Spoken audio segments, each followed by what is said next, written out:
Eric Inga, CEO and founder of Stone Temple Consulting. I'm here today with Greg Jarbo, co-founder and president of SEO PR, and also author of YouTube and Video Marketing an Hour a Day. Good to be here, Eric. I'm glad to have you as always. So we're going to get down and dirty now, right? Oh, good. Okay. Yeah, I mean, we're really going to get into into negative politics. Negative political ads? Yes, exactly. Wow. Have you seen any of those? Quite a few. Although I understand that people in places like Ohio and Florida actually are seeing more of them. But yes. I wonder why that would be. Partly because New Hampshire is in play. We see our fair share here, even in Boston. Yeah. So that's awesome. So, I mean, this stuff must be working for them if they continue to do it in the TV environment. So, why is that, you think? Well, the simple but bad truth is that negative commercials on television probably still work. Mm-hmm. And I hate to say this because I'm not a big fan of them, but particularly after the Citizens United decision, where anonymous super PACs can run any amount of negative advertising and there's no blowback on the candidate who may end up benefiting from them. Right. You know, negative ads are going to be here as long as Citizens United is the law of the land.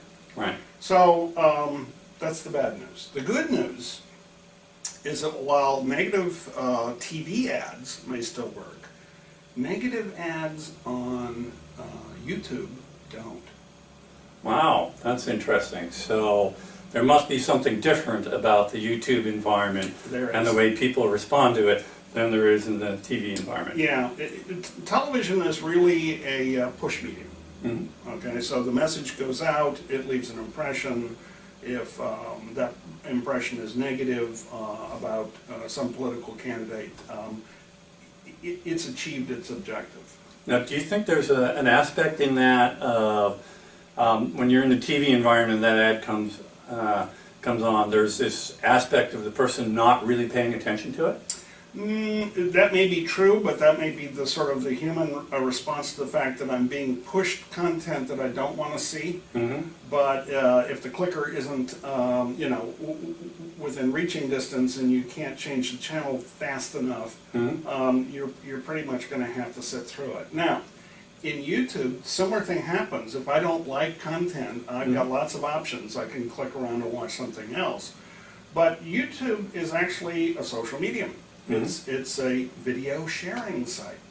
So when someone is finished watching, let's say, a negative political video, Right. they have the option of sharing it. They can share it on Facebook, they can tweet about it, they can share it in Google+.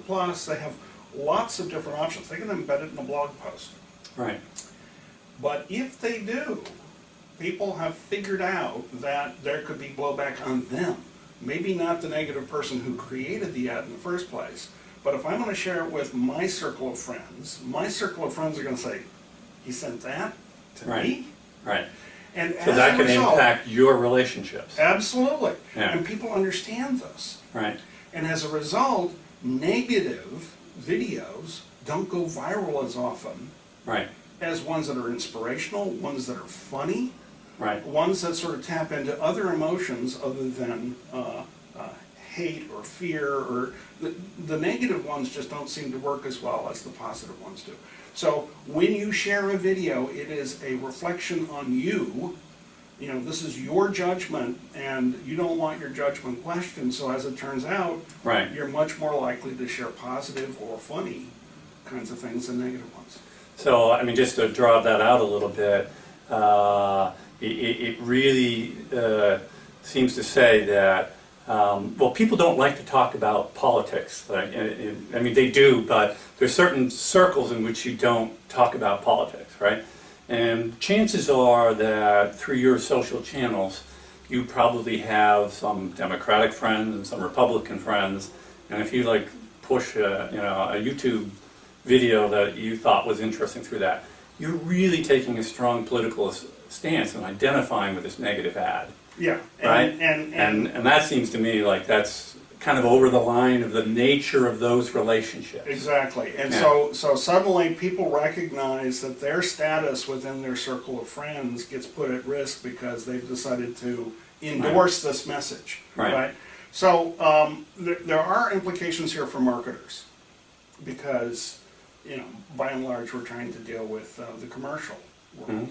Right. And the takeaway I have is that there may be times where you will be tempted to, let's say, knock a competitor. Right. Go negative. Right. And the answer is don't go there because it doesn't work. Not in video. Right. What you really want to do is sell the merits of your product. What you want to do is entertain or engage or inform or persuade. And by the way, the best ways to do that is to make a compelling video that, isn't on the dark side. Right. Awesome. Well, thanks for stopping by. Appreciate the great tip, Greg. Thank you, Eric.